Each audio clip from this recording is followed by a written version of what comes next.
नमस्कार, देश न्यूज का खास कार्यक्रम मंथन देख रहे हैं आप। मैं हूं आपके साथ ऋषिका गुप्ता। चुनाव प्रचार खत्म होने के बाद प्रधानमंत्री नरेंद्र मोदी तमिलनाडु में कन्याकुमारी स्थित ध्यान मंडपम में आज शाम से 1 जून की शाम तक ध्यान लगाने के लिए पहुंच चुके हैं। उस शिला पर ध्यान करेंगे जहां स्वामी विवेकानंद ने 1892 में साधना की थी।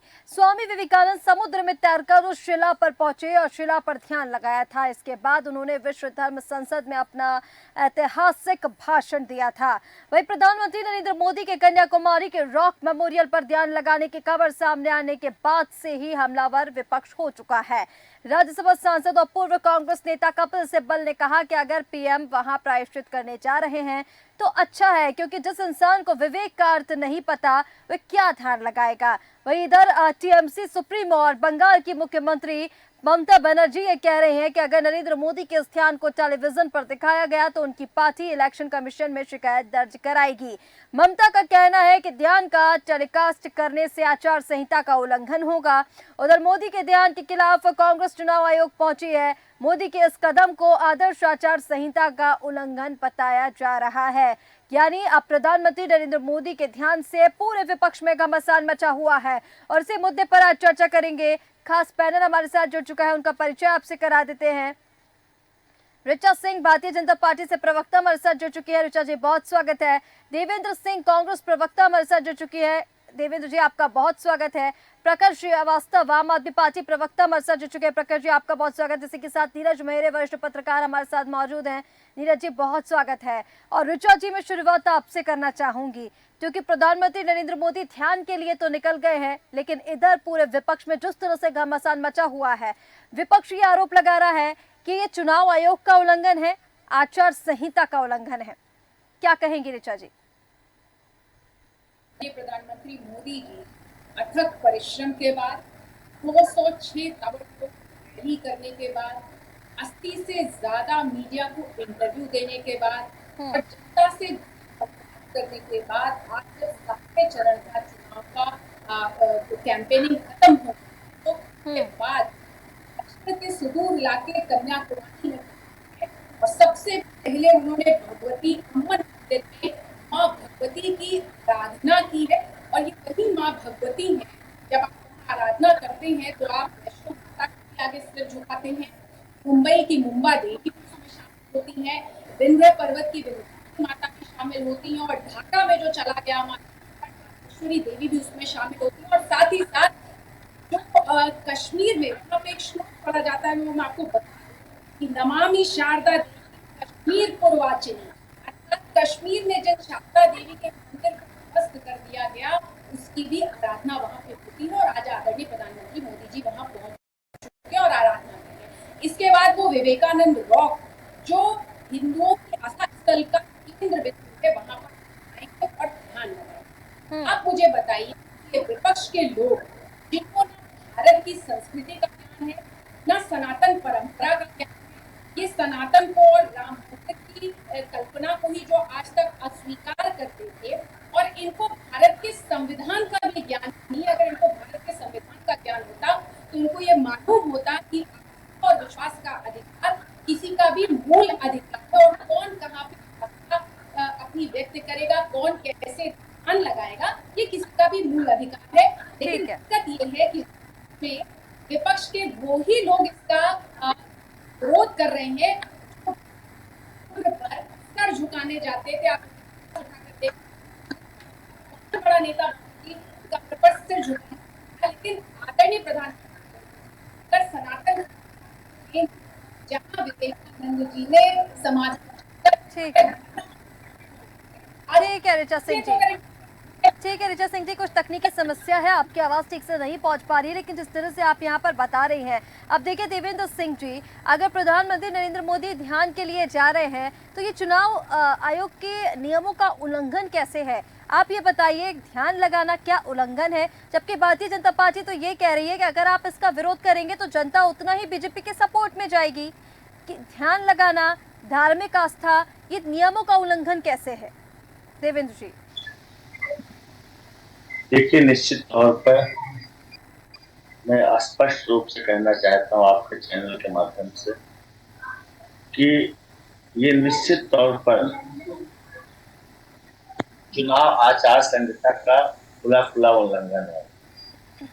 लगातार आया गया है कि जब चुनाव प्रचार 48 घंटे पहले खत्म हो जाता है और उसके बाद फिर एक पार्टी का सबसे बड़ा नेता और प्रधानमंत्री जी जब वो चुनाव को वहां पे एक ये ध्यान लगाते हैं या योगा करते हैं, कुछ भी करते हैं, तो निश्चित तौर पर ये आचार संहिता का उल्लंघन है।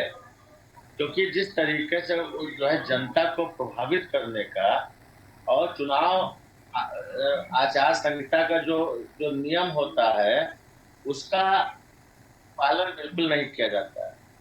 मैं कहना चाहता हूं कि प्रधानमंत्री जी को इससे बचना चाहिए और विपक्ष जो आरोप लगा रहा है उसका निश्चित तौर पर दम है। एक प्रदेश के इतने बड़े प्रदेश के मुख्यमंत्री हों, कांग्रेस पार्टी हमारी पार्टी यदि इसको उठाया है तो निश्चित तौर पर इसमें इलेक्शन कमीशन को संज्ञान लेना चाहिए और प्रधानमंत्री को खुद अपने इस कार्यक्रम को निरस्त करना चाहिए और लगातार जिस तरीके से इस 2024 से लेकर के इस 7वें चरण के आज के अंतिम चुनाव प्रचार के दिन तक जिस तरीके से मोदी ने हर चरण में एक से अधिक टिप्पणी करके जो देश की सभ्यता संस्कृति और जो हमारा जो है एक सामाजिक सौहार्द का जो ताना बाना था वो उसको निश्चित तौर पे कहीं ना कहीं प्रधानमंत्री जैसे पद पे बैठा हुआ व्यक्ति को वो शोभा नहीं देता है। अब आज बताइए हमारे राष्ट्रपिता महात्मा गांधी के बारे में जिस तरीके से उन्होंने बोला उसको किस तरीके से उसको सही ठहराया जा सकता है। पूरा हिंदुस्तान ही नहीं पूरी दुनिया आज स्तब्ध है कि प्रधानमंत्री जो अपने को विश्व गुरु कहते हैं आज वो ये कहते हैं कि प्रधानमंत्री जी राष्ट्रपिता महात्मा गांधी तब चर्चा में आए तब लोग जान पाए जब पिक्चर रिलीज हुई। अरे फ्रीडम मूवमेंट की लड़ाई जब लड़ी और राष्ट्रपिता महात्मा गांधी जी जब साउथ अफ्रीका में ठीक है उन्होंने सामाजिक न्याय की लड़ाई और जो है स्वतंत्रता की लड़ाई लड़ते थे और 2000 जो उसके बाद 1919 में जब आए हैं उसके पहले राष्ट्रपिता महात्मा गांधी पूरे दुनिया में चर्चित होते थे। मगर जिस तरीके से भारतीय जनता पार्टी आरएसएस और जो राष्ट्रपिता महात्मा गांधी जी के जो हत्यारे थे जिस विचारधारा के नाथुराम गोडसे थे आज उस विचारधारा के लोग यदि हमारे राष्ट्रपिता महात्मा गांधी पे इस तरीके से टीका टिप्पणी करते हैं तो कोई बहुत ज्यादा जो है परेशान होने की बात नहीं है। इनका शक्ल ही इनका स्वभाव ही ऐसा है कि इस तरीके से बयानबाजी करते रहते हैं। जनता सब जान रही है। लेकिन सवाल का जवाब भी दीजिए देवेंद्र जी, मैंने आपसे पूछा था क्या ध्यान लगाना नियमों का उल्लंघन है, क्या धार्मिक आस्था नियमों का उल्लंघन है?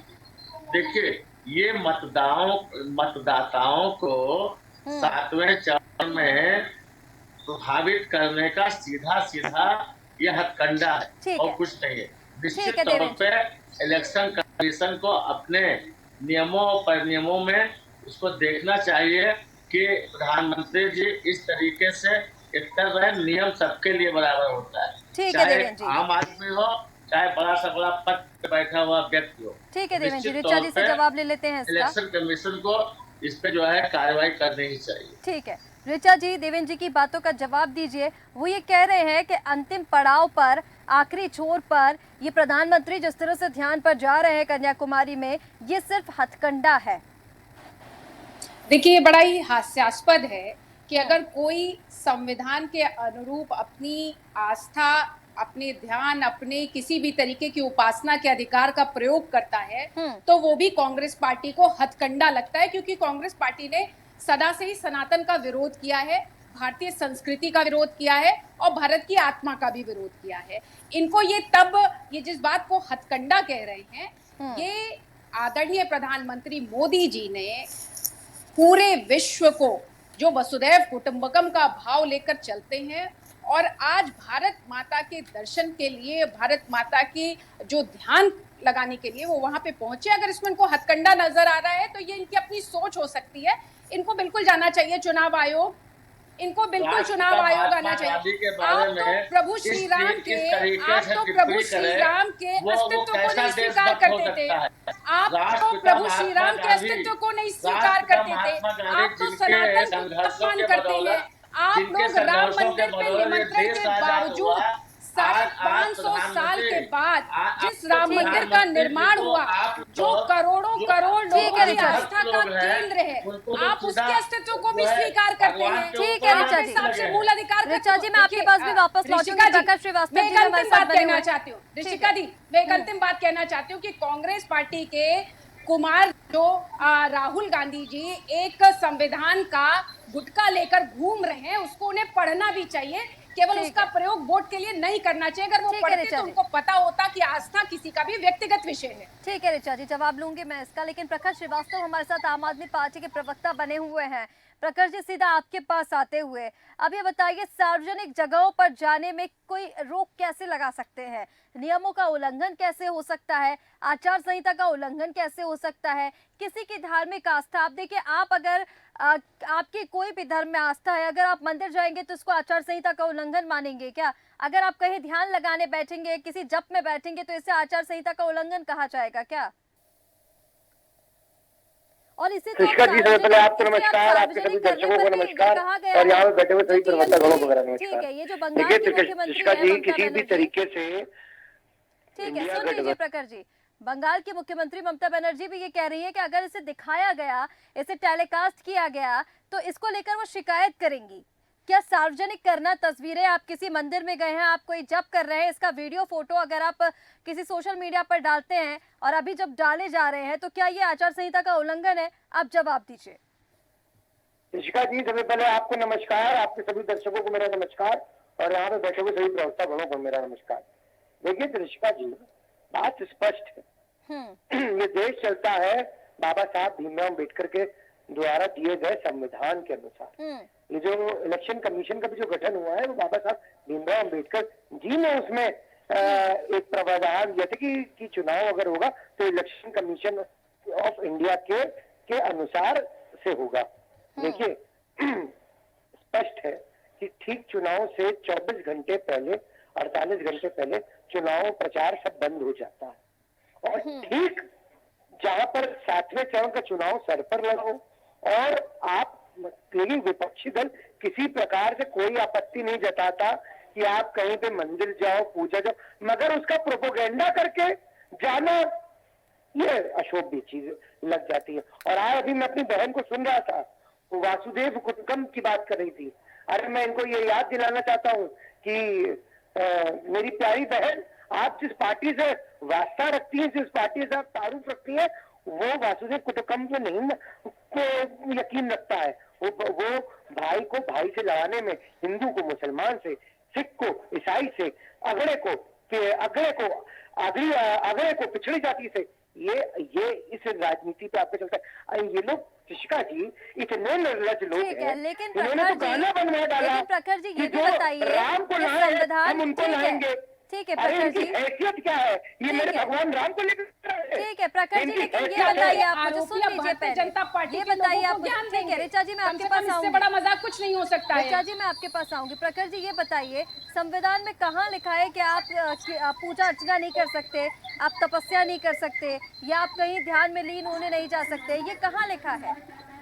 आपसे आपका तो मौलिक अधिकार है, कॉन्स्टिट्यूशन ऑफ इंडिया में फंडामेंटल राइट आपको दिया गया है, राइट टू रिलीजन। आप जाके पूजा करिए, मगर उसका प्रोपेगेंडा मत करिए, आप दुनिया को मत जताइए। मैं आपसे क्या कह रहा हूँ, देखिए मैंने शुरू से आपके चैनल में बैठकर मैंने क्या कहा, बाबा साहब भीमराव अम्बेडकर जी के विरोधी अगर कोई है तो भारतीय जनता पार्टी है।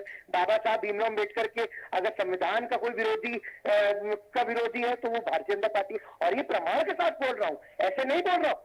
1939 में जो इनके आका का ग्रुप है ना, आरएसएस शाखा जो है, उसने बाबा साहब भीमराव अम्बेडकर के पुतले जलाए थे जब संविधान लागू भी नहीं हुआ था। 1988 में जब पिछड़ी जातियों को रिजर्वेशन दिया जा रहा था, तब सबसे ज्यादा विरोध करने वाले ये आरएसएस थे और ये संघ के लोग तो भारतीय जनता पार्टी के लोग थे। इनके आरएसएस के प्रमुख मोहन भागवत कहते हैं कि आरक्षण खराब है देश के लिए, अलायंस इसको बताता बिल्कुल है। नहीं होना चाहिए। और ये अगर जब देखिए ये लोग बात करते हैं ना, चंदा चोर अगर जब बात करता है ना पूजा पाठ और अर्चना की, तो हम लोगों को ऐसा एहसास होने लगता है कि डाकू गब्बर सिंह अहिंसा प्रवचन दे रहा हूँ। जो राम के नाम पे चंदा चोरी करे वो क्या करेंगे भाई, उनकी क्या बात करनी। ठीक है, जल्दी से ऋचा जी प्रखर जी की बातों का जवाब दीजिए, फिर मैं नीरज जी के पास जाऊंगी। ऋषिका जी, प्रखर जी उसी पार्टी से आते हैं जब कोरोना महामारी में जब भारतीय जनता पार्टी और बीजेपी की सरकार पूरे देश में दवाओं की, स्वास्थ्य सुविधाओं की व्यवस्था कर रही थी, तब आम आदमी पार्टी के लोग शराब घोटाले की नीति बना रहे थे और एक पे एक बोतल फ्री दिल्ली के घरों में पहुंचाने का काम कर रहे थे। दूसरी तरफ जिस तरीके से स्वाति के मालीवाल के साथ घर में बैठकर मुख्यमंत्री के हिंसा हुई, उस पर ये अपना मुंह बंद किए हुए हैं और ये बाबा साहब भीमराव अंबेडकर का नाम लेते हैं, जहां पर ये इंडी अलायंस के लोग SC ST OBC का आरक्षण धर्म के आधार पर एक धर्म विशेष को दे देने की रोज उसकी वो करते हैं कि हम उनको दे देंगे केवल वोटों के तुष्टीकरण के लिए। इनको बाबा साहब भीमराव अंबेडकर का संविधान तब याद नहीं आता है जब कलकत्ता हाईकोर्ट इनको बताता है कि किस तरीके से ओबीसी आरक्षण छीनकर धर्म के आधार पर दे दिया गया, जिसको रद्द करने का काम कलकत्ता हाईकोर्ट ने किया, लेकिन उस पर इनकी आवाज नहीं निकलती है। ठीक है, ठीक है प्रखर जी, मैं आपके पास वापस लौटूंगी, लेकिन उससे पहले नीरज में। ठीक है प्रखर जी, मैं ठीक है प्रखर जी मैं आपके पास वापस लौटूंगी। ठीक है प्रखर जी, नीरज मेहरा जी, मैं आपके केजरीवाल जी को क्योंकि जेल जाना है, केजरीवाल जी मैं आपके पास वापस लौटूंगी, आप तब अपनी बात रखिए ना। देखिए केजरीवाल जी तो जेल जाएंगे, अब ये तो किसी के ऊपर है कि कोई पार्टी मनाने जाता है, कोई पिकनिक मनाने जाता है और कोई जेल जाता है, कोई जेल जाकर जो है आराम करेगा, जेल से जाकर गैर संवैधानिक तरीके से सरकार चलाने का प्रयास करेगा। आम आदमी पार्टी के लोग गैर संवैधानिक तरीके से ऋचा जी रुक जाइए, मैं आपके पास लौटूंगी। देखिए ऐसे कुछ भी समझ में नहीं आएगा कौन क्या बोल रहा है। बैठकर सरकार चलाने की बात करते हैं, सरकार चलाने की बात करते हैं। ऋचा जी मैं आपके पास वापस बिल्कुल लौटूंगी। नहीं फुकाता, गलत बात करते हैं आप, प्रमाण दीजिए, आपके बोलने से थोड़ी हो जाएगा। केजरीवाल जी से जाकर पूछिए और केजरीवाल जी जब 2 जून ऋचा जी चले आप जाएंगे शांत हो जाइए, नहीं तो मुझे आपकी आवाज में कम करानी पड़ेगी। मैं ठीक है हमारी बहन समान है, हम आपको ऐसे इस तरह बोलने पे। ठीक है नीरज मेहरे जी, मैं आपके पास आना चाहूंगी, हमारे साथ इस वरिष्ठ देश के पत्रकार भी संविधान बने का हुए सम्मान हैं। करती हूँ ऋचा जी मैं और आपके मैं पास आज भी वापस किसी लौटूंगी, भी अब आप गलत बीच में बात मत बोलिए। देखिए मेरा समर्थन आपसे करने अनुरोध के है। लिए ठीक कोई है भी ऋचा मेरी जी, मजबूरी नहीं है प्रखर जी। ऋचा जी मेरा आपसे अनुरोध है, आप बीच में मत बोलिए। मैंने आपसे पहले भी कहा था कुछ समझ में नहीं आएगा ऐसे। मैं आपके पास लौटूंगी तब आप अपनी बात रखिए ना। नीरज मेहरे जी हमारे साथ बने हुए हैं, वरिष्ठ पत्रकार। नीरज जी मैं आपके पास आना चाहूंगी। अब देखिए चुनाव प्रचार जो है वो आज से थम गया है, आखिरी चरण के सिर्फ मतदान बचे हैं। इसके बाद 4 जून को नतीजा, और उसके पहले प्रधानमंत्री नरेंद्र मोदी का कन्याकुमारी में जाकर ध्यान लगाना, इससे आचार संहिता का उल्लंघन बताया जा रहा है, चुनाव आयोग के नियमों का उल्लंघन बताया जा रहा है। विपक्ष इसे बोल रहा है कि यह हथकंडा है, प्रोपेगेंडा है। नीरज जी किस तरह से देख रहे हैं? देखिए ऋषिका जी, किसी भी व्यक्ति को ईश्वर की प्रार्थना करने पर कोई नियम कायदा कानून नहीं है, ना उसे रोक सकता है। जो राजनीतिक दल ये बात कह रहे हैं वो दूसरी बात कह रहे हैं। उनका कहना ये है कि उसका टीवी चैनलों पर प्रसारण होना ये आदर्श आचार संहिता का उल्लंघन हो सकता है। तो निश्चित रूप से अगर वो प्रार्थना पूजा करना जा रहे हैं तो जाएं, उसमें कोई आपत्ति किसी को नहीं है। ना भारत का संविधान उन्हें रोक सकता है, ना इलेक्शन कमीशन रोक सकता है। वो जाएं, लेकिन उसके प्रसारण को, जो प्रसारण हो रहा है वो टीवी चैनलों पे दिखाया जाएगा, उसके खिलाफ लोग आवाज उठा रहे हैं, उसी की बात कर रहे हैं। तो मुझे लगता है कि अगर आदर्श आचार संहिता के तहत ये नियम आता है तो इस पे टीवी चैनलों को बचना चाहिए, क्योंकि आदर्श आचार संहिता का उल्लंघन पर प्रधानमंत्री मोदी जी नहीं कर रहे हैं, टीवी चैनल कर रहे हैं, उनको नहीं करना चाहिए, नहीं दिखाना चाहिए। हाँ, 1 बजे की जब वोटिंग हो जाए 6 बजे के बाद आप खूब दिखाइए, कोई दिक्कत नहीं। अगर ऐसा है तो निश्चित रूप से प्रसारण पे रोक लगनी चाहिए, ना कि उनके मंदिर जाने पर, न किसी को रोका जा सकता है, न कोई रुकेगा। दूसरी बड़ी बात, जो चुनाव रहा है उसमें निश्चित रूप से, और मोदी जी को प्रचार करने से मुझे नहीं लगता है कोई वोट बैंक में विशेष फर्क पड़ेगा, क्योंकि वो तो चुनाव जीत ही रहे, इसमें कोई दो राय नहीं है। ठीक है, लेकिन विपक्ष की तरफ से ये भी कहा जा रहा है नीरज जी, जिस तरह से अभी सिब्बल जी ने कहा कि प्रायश्चित करने जा रहे हैं मोदी, ये सारे ढोंग धतूरे हैं, क्या लग रहा है आपको? अब देखिए, धार्मिक आस्था हम कह सकते हैं, क्योंकि 2019 में भी हमने देखा कि प्रधानमंत्री नरेंद्र मोदी आखिरी चरण के बाद नतीजे आने के पहले केदारनाथ गए थे और अब वो कन्याकुमारी जा रहे हैं। तो कहीं ना कहीं इसको जोड़कर देखा जा रहा है और उसी पर जो विपक्ष है वो आरोप लगा रहा है। देखिए, कपिल सिब्बल साहब ने जो बात कही है वो निश्चित रूप से गलत है। उनको अगर दिक्कत है तो वो भी चले जाएं, काशी विश्वनाथ में चले जाएं, राम मंदिर में चले जाएं, कहीं भी जहाँ चलाएं, चाहे हिमालय में चले जाएं, कोई रोक रहा है उनको क्या? ठीक है, प्रसारण पे होनी चाहिए। निश्चित रूप से ये आदर्श आचार संहिता का उल्लंघन है, लेकिन किसी को पूजा प्रार्थना, कोई आदमी कहे आप डिबेट में जा रहे हैं उससे पहले पूजा नहीं करेंगे, क्यों नहीं करेंगे भाई? कौन हमें रोक लेगा? जो विपक्षी आरोप लगा रहे हैं वो भी चले जाए ना मंदिर, वो भी जाके प्रसारण कराए अपना टीवी चैनलों पे, क्या आपत्ति है? बिल्कुल ठीक कह रहे हैं तो नीरज जी, चुनाव में उससे कोई फर्क नहीं पड़ता है, लेकिन वोटिंग वाले दिन, उस दिन अगर प्रसारण होने और नहीं होता है तो बिल्कुल ठीक है, आदर्श आचार संहिता का पालन होगा और वो अपना काम करे। पूजा प्रार्थना पर कोई रोक नहीं लगा सकता भारतवर्ष। बिल्कुल ठीक कह रहे हैं नीरज जी, कहीं ना कहीं जिस तरह से प्रधानमंत्री नरेंद्र मोदी के ध्यान को लेकर जो विपक्ष में घमासान मचा हुआ है, उससे सियासी पारा और भी हाई हो गया है और कहीं ना कहीं लगातार इसको लेकर जिस तरह से हमने दिखाया कि बंगाल की मुख्यमंत्री ममता बनर्जी जो एक और कह रही है कि अगर इसका टेलीकास्ट होता है, अगर इसका प्रसारण किया जाता है तो वो शिकायत करेंगी। दूसरी तरफ कांग्रेस भी आरोप लगा रहा है कि आचार संहिता का उल्लंघन है। तो ये तमाम आरोप जो है वो विपक्ष की ओर से लगाए जा रहे हैं। आप सभी मेहमानों का हमारे साथ जुड़ने के लिए बहुत शुक्रिया। तो तस्वीरें आपको लगातार दिखा रहे थे किस तरह से प्रधानमंत्री नरेंद्र मोदी कन्याकुमारी पहुंचे, जहां वे आज से ध्यान में बैठ गए हैं। 1 जून शाम तक उनका ये जो ध्यान मुद्रा है वो लगातार जारी रहेगी, लेकिन उसको लेकर विपक्ष में जिस तरह से घमासान मचा हुआ है, विपक्ष की ओर से आरोप लगाया जा रहा है कि ये एक हथकंडा है, ये एक प्रोपेगेंडा है। फिलहाल आपको बता दें कि 1 जून तक प्रधानमंत्री नरेंद्र मोदी ध्यान में रहने वाले हैं और 1 जून को वोटिंग भी है 7वें चरण को लेकर, और इसी को लेकर ये जो पूरा घमासान है वो मचा हुआ है। 4 जून को नतीजे आएंगे, देखना होगा। हालांकि जिस तरह से वरिष्ठ पत्रकार हमारे साथ जुड़े थे उन्होंने भी बताया कि नहीं लगता कि जनता के ऊपर इसका कोई असर पड़ने वाला है, लेकिन उसके बाद भी प्रसारण पर रोक लगाने की बात कही जा रही है। फिलहाल हमारे इस खास कार्यक्रम मंथन में इतना ही। आप बने रहिए देश न्यूज के साथ। नमस्कार।